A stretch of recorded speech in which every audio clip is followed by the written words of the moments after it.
Le chien de Montargis. C'est une histoire qui se passe au Moyen Âge. C'est l'histoire d'un homme qui s'appelait Macaire.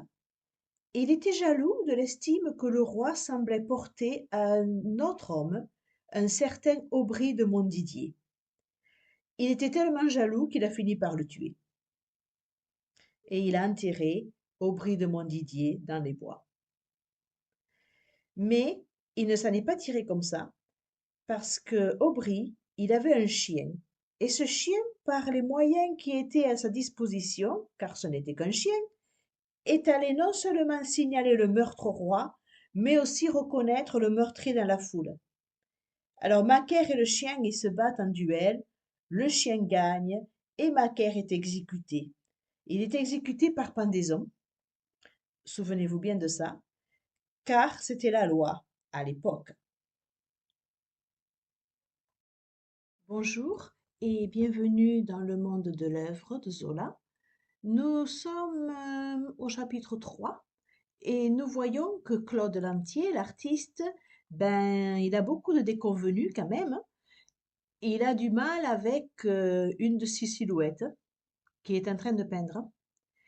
Il a défait, à la fin du chapitre 2, il a démoli la partie de la tête du personnage principal, un personnage féminin. Et il n'arrive pas à le refaire, il n'est pas content. Il a essayé de se changer les idées en se promenant, en essayant de parler avec ses copains qui ne sont pas disponibles pour lui parce qu'ils ont leur propre travail. Et tous ces problèmes le ramènent à cette femme sans tête. Et tellement que devinez où il habite, dans quelle rue il habite. Ben oui, vous avez deviné.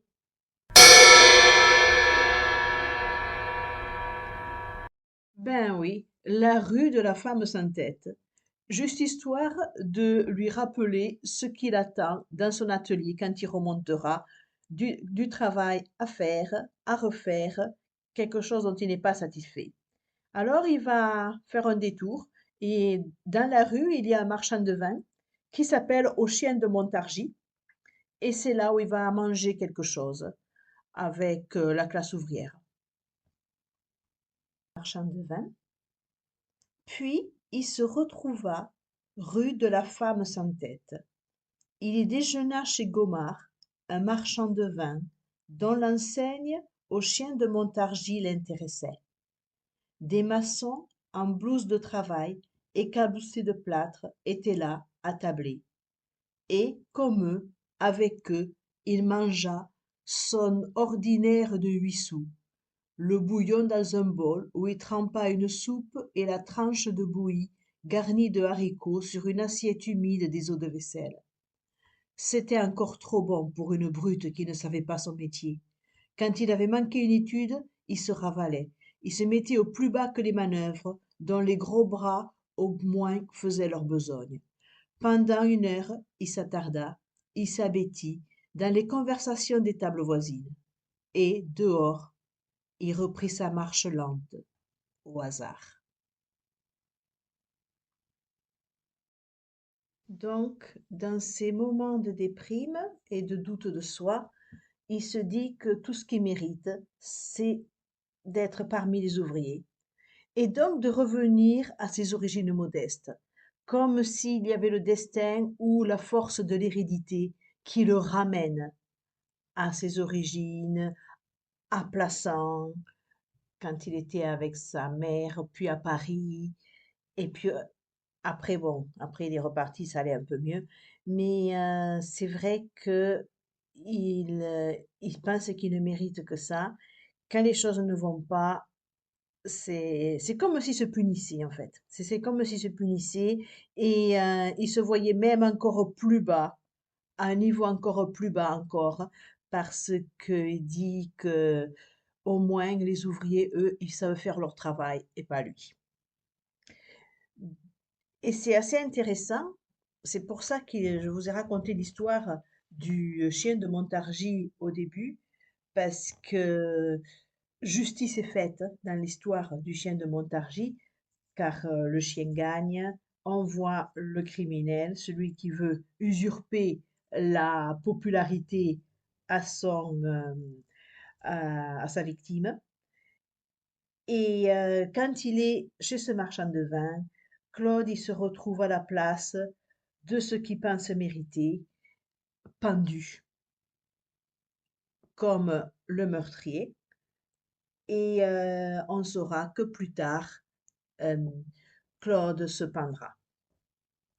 Donc ce n'est pas exactement folichon tout ça. Et c'est vrai que Zola a beaucoup parlé d'hérédité, le sort de la famille, qu'on ne pouvait pas y échapper.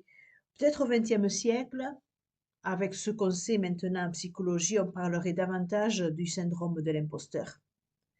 Parce que, bon, je ne suis pas du tout psy, mais c'est vrai que dans mes recherches, ils disent que, bon, souvent les caractéristiques des gens qui souffrent de ce syndrome, ils travaillent beaucoup, ils ont des difficultés entre l'équilibre du travail et de la vie personnelle, ils tendent à être perfectionnistes, ils ont beaucoup d'angoisse, de doute de soi, bien entendu, et de manque d'estime de soi. Et c'est vraiment quelque chose qui a tué notre pauvre ami Claude, parce que d'un côté, il a cette capacité à créer de nouvelles choses, à essayer de faire une révolution, mais dès qu'il y a un petit échec, il repart en arrière.